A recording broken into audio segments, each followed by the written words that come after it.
think queen e3, queen h6. We're still checkmating there. So queen c5, Noctie tries.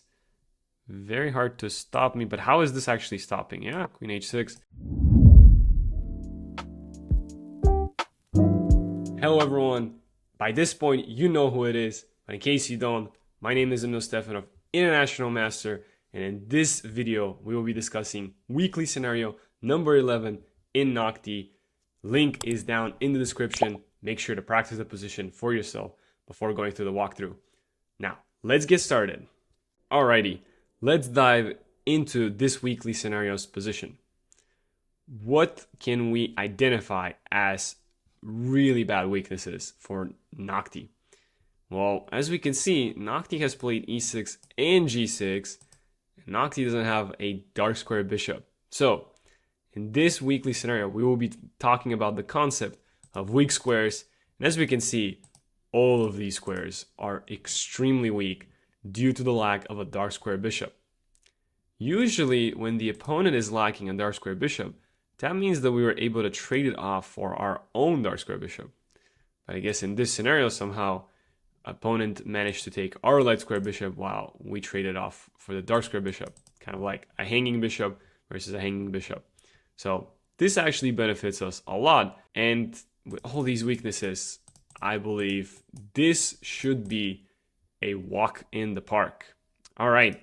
We have to try to go for the checkmate, 100%. We can place pieces on f6, h6. We can play bishop h6. We can play knight e4, knight f6, maybe bishop g5, bishop f6. All of these moves are 100% possible. We just have to figure out which one we want to start with. Now, as mentioned, Noctie's position is not only brutal because of all the dark square weaknesses, but because all these pieces are on the other side of the board. They're not really near the king, and are not able to help the king. So, what we can start with is the move bishop g5. I really like this move, but I'm assuming Noctie is going to go queen d3, and yeah, I don't want to trade queens, right? Trading queens will definitely benefit Noctie. I want to be able to checkmate Noctie, so I make sure to keep the queens on the board. And because of that, I think I'm going to start with rook a d1. The rook wasn't really doing anything. Just bring it out into the open file, annoy the queen, and only then, well, I guess we could go bishop g5, but actually we can go knight e4. Yeah, just simple knight e4, knight f6. Just yeah, go for the really terrible weakness on f6. Noctie plays knight e5. Noctie says, I am not suffering in this position because, yeah, knight f6 was just, I mean, it's just too much. It's just too much. The knight there was going to be a powerhouse. But now, okay, knight e5 attacks my knight, but there's knight f6 check, and then depends on where Noctie goes. King g7, I mean, I can take the rook with another check, so I am winning an exchange, which is great. I'm not able to checkmate now, but I did win an exchange. And, oh, actually we can win a whole rook. Yeah, knight e5. I think even though we don't have a pawn on e5 attacking the weak squares, I think Noctie just forgets that we have bishop d4. The dark squares nonetheless win for us because, yeah, there was a pin. And not only did we win an exchange, we won a whole rook, and we won a whole queen. So the rest of the game should be pretty simple. We have a queen and a rook versus bishop and knight. Okay, should be a cleanup.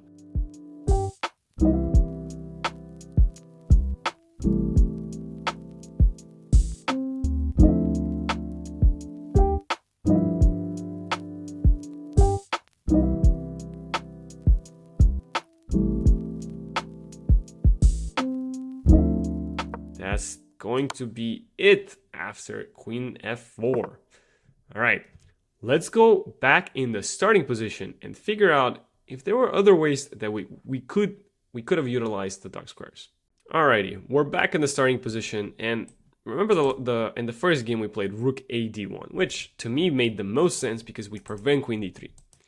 Now let's try to figure out some of the other moves that we were talking about. I'm assuming bishop g5 is probably a good move, right? Bishop g5, attack the queen. In case of queen d3, I assume we would have made a little bit of an awkward move, but queen e1, just make sure we're not trading queens, right? But knight e7, okay, Noctie just says, you know what, I'm going to dodge it that way and open up my bishop. So, okay, Gotta be a little bit careful now, right? I mean, I have 94, but the bishop is kind of annoying. It's going to take my knight, so kind of don't like that. Probably have queen e3, but I mean, I assume bishop f3 is nonetheless the move that Noctie does. There is a very interesting option to go knight d2, knight e4, but knight c5 will block us, so not quite fun as I would have wanted it to be.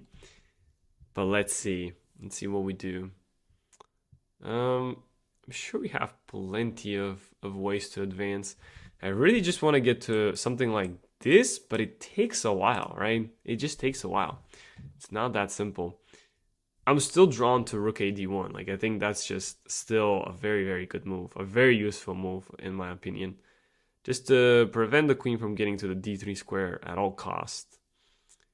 I mean, I don't see anything wrong with it. There's also an 84. I should mention that. Yeah, that also looks really good. Yeah, that also looks really good. I don't necessarily see a problem with that. Yeah, other than the bishop taking the knight. See, now this is a little different. A little more difficult. Yeah, how exactly do we break through the position, right? Because we know that Noctie's reasoning for 97 is to really try to exchange our knight. And unfortunately, I don't see a good way for us to prevent that.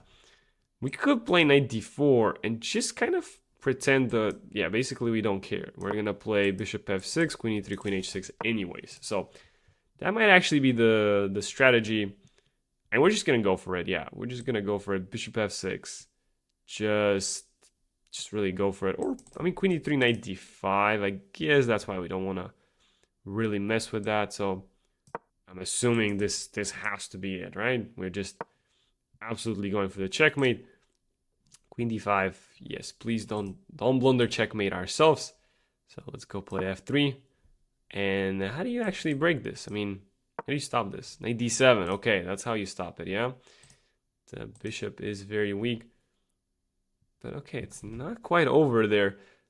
Every time I think I basically almost have Noctie, then Noctie pulls up some miracle. But no, I think queen e3, queen h6.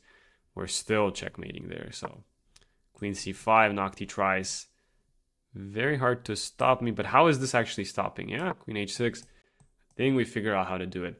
So yeah, just had to make sure that we were not going to lose our knight on f3 for the bishop, because it's kind of an attacking piece that we really want to keep, and the bishop is not really doing anything the moment that we play f3. And as you can see, that's why we have both knights stopping the f5 square, because we can take, and the next move we can pre-move queen g7. Oh wait, I assume queen f8.